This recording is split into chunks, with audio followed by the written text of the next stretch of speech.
My dad kicked me out with only $90 in my pocket after I exposed his bias. Now, my success had him begging, but what I did next left him terrified. Thanksgiving was always a bit of a circus in our house, but not in the warm, fuzzy, chaotic way you'd hope. It was more like the Sarah Show, with my sister in the lead role, my parents as her cheerleaders, and me sitting in the audience wondering why I bothered to show up. This year was no different. Sarah had landed another amazing opportunity, an internship at a big-name marketing firm. She went on and on about the people she was meeting and how it was setting her up for success. My parents hung on every word, nodding and smiling like she was solving world hunger.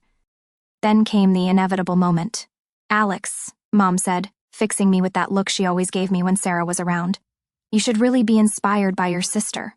Look at what she's accomplished. You need to start thinking about your future, too." I clenched my jaw. It wasn't the first time she'd said it, but something about the way she said it right there at the dinner table, with Sarah beaming at me like the golden child she'd always been, made me snap. "Are you serious?" I said, pushing my plate away. "She gets everything handed to her. You've paid for every little thing in her life, her college, her trips, her new laptop, and then you turn around and tell me to be inspired?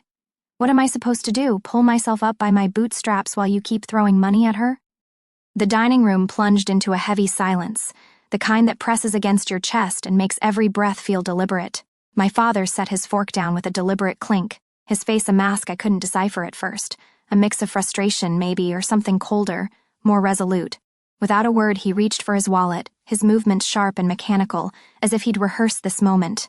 He rummaged through it, pulling out a small stack of crumpled bills, and slapped them onto the table with a force that echoed in the quiet room. "Here," he said, his voice flat but cutting, sliding the money toward me. $90. That's for your trip. Goodbye." For a fleeting moment, I thought it was a cruel joke, a test to see if I'd flinch. "You're kidding, right?" I asked, my voice trembling with disbelief, searching his eyes for a hint of softness, a crack in his resolve. But he just shook his head, his expression unyielding. "No," he said. "If you're so unhappy here, there's the door. Leave." I turned to Mom, my heart pounding, silently pleading for her to intervene, to say something, anything, to bridge the chasm opening between us. But she sat frozen, her gaze fixed on her untouched plate, her hands clasped tightly in her lap as if anchoring herself to the table. She wouldn't meet my eyes, and in her silence, I felt the weight of her complicity. Sarah, meanwhile, sat across from me, her lips curling into a barely concealed smirk, her eyes gleaming with a smug satisfaction that twisted the knife deeper. She'd always been the star, the one they propped up while I faded into the background. This moment, it seemed, was her victory lap. The air felt thick with betrayal, each second stretching into an eternity as I processed what was happening. My family, the people who were supposed to be my foundation, were casting me out with nothing but $90 and a dismissive farewell. I stood, my chair scraping harshly against the wooden floor, the sound a jagged echo of my anger. "Fine," I said, my voice low but steady, though inside I was unraveling. "I'm done." I left the money on the table, a small act of defiance, refusing to let their paltry offering define my worth. I climbed the stairs to my room, my footsteps heavy, each one pounding out the hurt and rage swirling in my chest. I packed quickly, grabbing only what mattered, a few changes of clothes, my laptop, a handful of essentials that felt like fragments of a life I was leaving behind. The muffled hum of their voices drifted up from downstairs, whispers of a conversation I wasn't meant to hear, words I didn't want to decipher. Not one of them came to stop me, to ask me to stay, to acknowledge the fracture they just created. As I hauled my bag to the car, the weight of it felt like more than just clothes and a laptop. It was the burden of rejection, the sting of being disposable. My dad didn't even glance up from the television, his eyes fixed on the flickering screen as if I were already gone. "Good luck out there," he said, his tone casual, as if I were popping out to grab milk instead of walking out of their lives. I stood there for a moment, waiting for something, regret, a flicker of doubt, but there was nothing, just the hum of the TV and the finality of his words. I turned, stepped into the night, and let the door close behind me, carrying with me the ache of a family that felt more like strangers. I drove for hours that night, not really sure where I was going. I ended up at a gas station off the highway, parked in a corner of the lot, scrolling through my phone for jobs. That's when it hit me. They really didn't care, not enough to stop me, not enough to check if I was okay, nothing. I spent the next few days sleeping in my car, showering at gas stations, and eating the cheapest food I could find. Eventually, I found a job at a motel that came with a small room as part of the deal. It wasn't glamorous, but it was a start. I tried calling home a few times in those first weeks, but every call went to voicemail. After a while, I stopped trying. That was the last time I saw or heard from them for 3 years. Living out of my car was humbling, to say the least. My savings were almost non-existent, and those first few weeks were a matter of survival. I quickly learned that gas station bathrooms weren't the worst places to clean up, and if you parked under a streetlight, you'd feel a little safer sleeping in your car.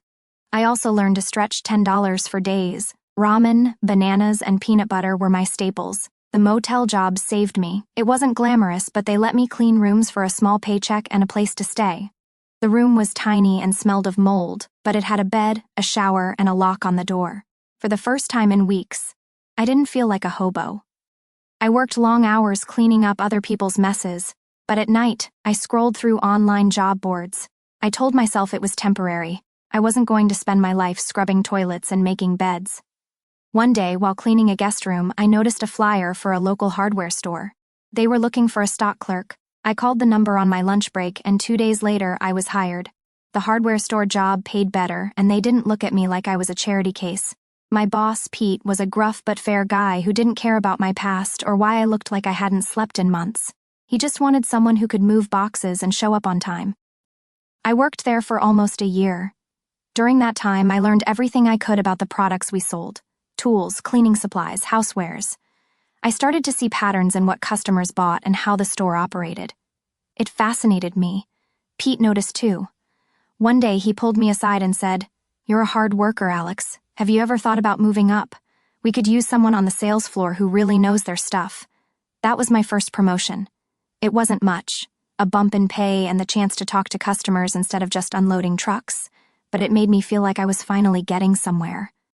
By my second year at the store, I'd saved enough to move out of the motel and into a small apartment. It wasn't much, but it was mine. I even bought a better car, a used Toyota Corolla that didn't look like it belonged in a junkyard. That's when the idea hit me.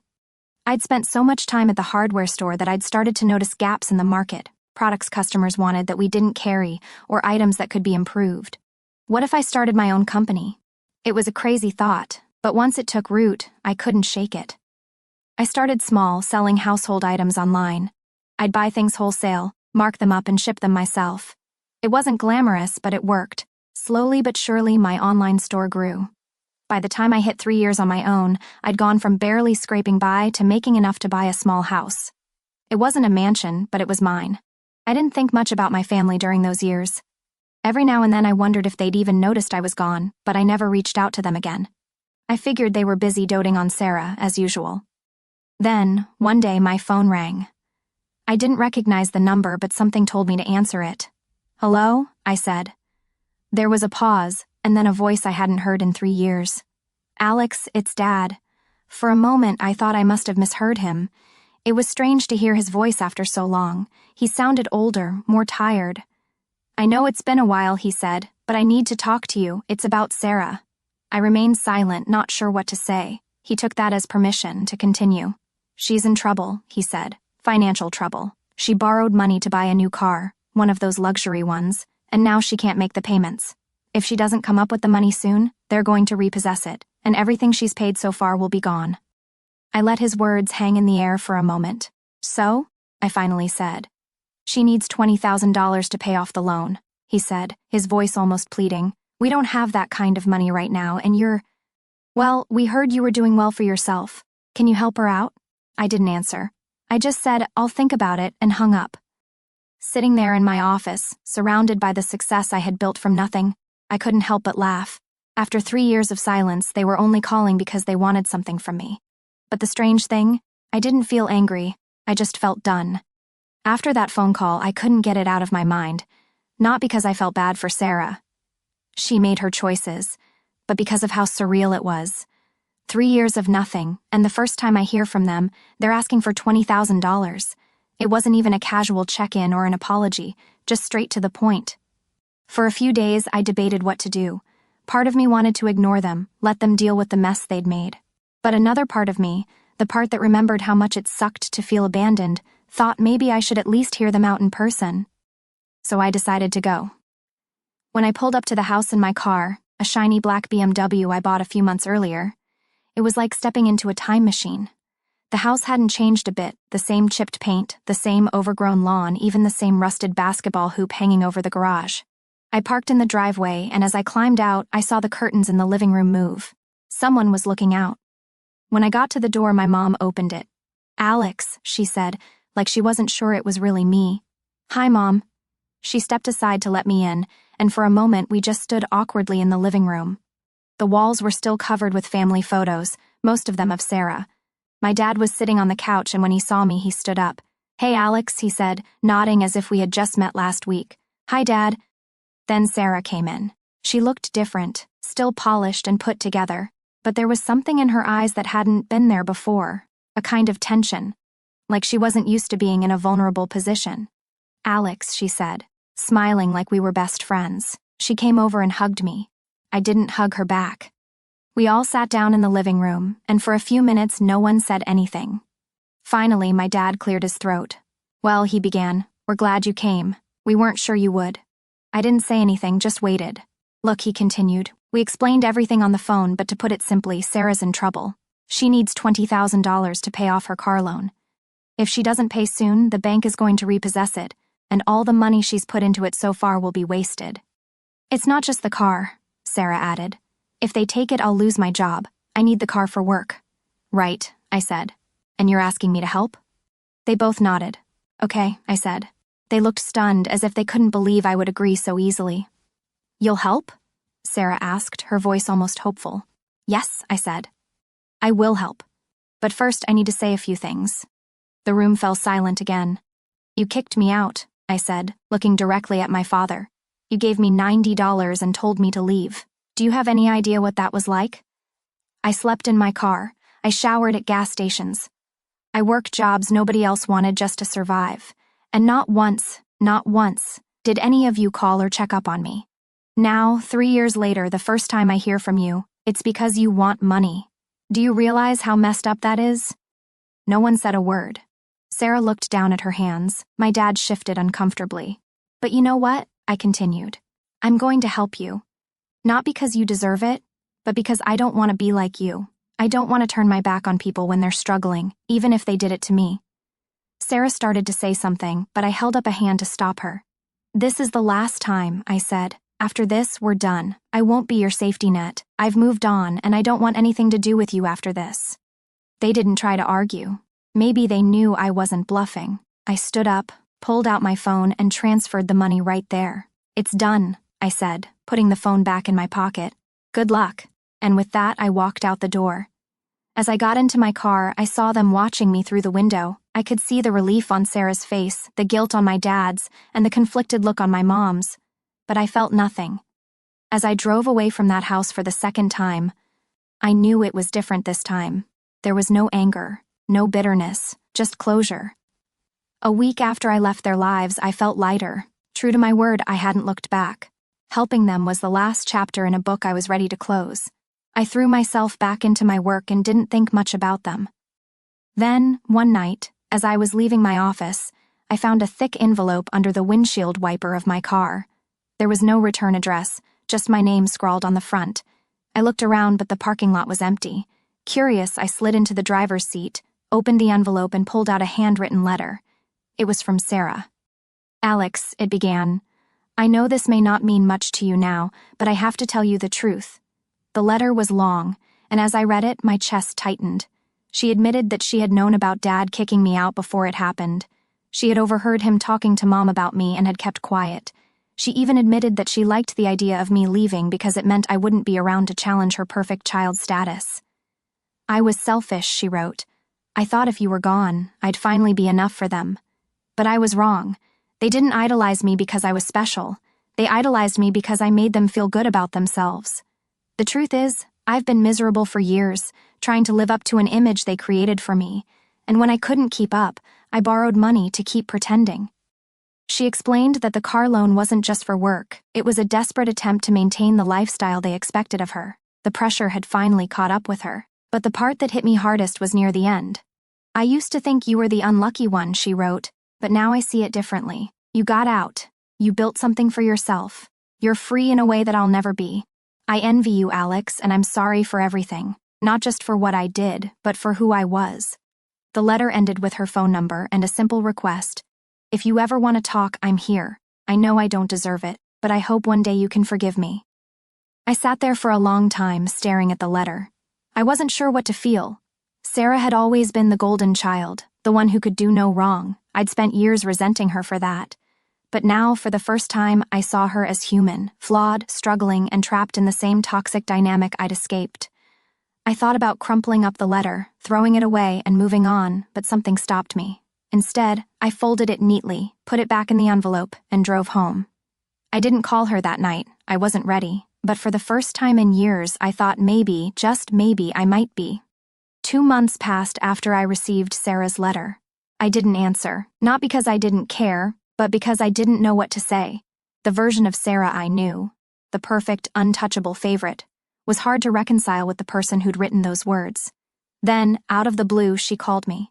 I almost didn't answer, but curiosity got the better of me. Alex, she said, I know I'm the last person you want to hear from, but I really need to talk to you. I sighed. What's going on? It's Mom and Dad, she said. Things at home, they're not great. They're hovering all the time, asking where I'm going, what I'm doing, if I'm fixed yet. It's suffocating. I wasn't surprised. They'd always been controlling, and I could imagine how much worse it would be now that Sarah wasn't the shining star they once thought she was. I've thought about leaving, she continued, but I have nowhere to go, and I was wondering, would you let me stay with you, just for a little while until I save up enough to get my own place? I leaned back in my chair and let her words sink in. A year ago, the idea of helping Sarah in this way would have been laughable. But now? All right, I said. But just so we're clear, this isn't permanent. You'll pay your share of the bills, and as soon as you can afford a place of your own, you're out. Got it, she said, relief in her voice. A week later, I helped Sarah load her things into my car. She didn't have much, just a few suitcases and boxes. As we packed, she told me how bad things had gotten. They keep talking about you, she said. How you've turned things around and how I should be more like you now. It's like they flipped the script. You're the golden child, and I'm the disappointment. I couldn't help but laugh. Welcome to my world. The drive to my house was quiet but not awkward. For the first time, it felt like we were on the same page. When we got to my house, Sarah looked around impressed. This is really nice, she said. You've done well for yourself. Thanks, I said, unlocking the door. Your room is down the hall. Make yourself at home. Living with Sarah was interesting at first. It felt strange to have her around. She was still polished and meticulous, but little cracks were starting to show. She wasn't as confident as she used to be, and she was a little lost in this new version of herself. But in time, we settled into a rhythm. She got a part-time job at a coffee shop, and we started having real conversations about our parents, about the years we'd spent apart, and about the mistakes we both made. One night, as we sat in the living room watching TV, she turned to me and said, I know I've said this before, but I'm really sorry, Alex, for everything. I know, I said, and for what it's worth, I forgive you. She smiled, and for the first time, we felt like equals.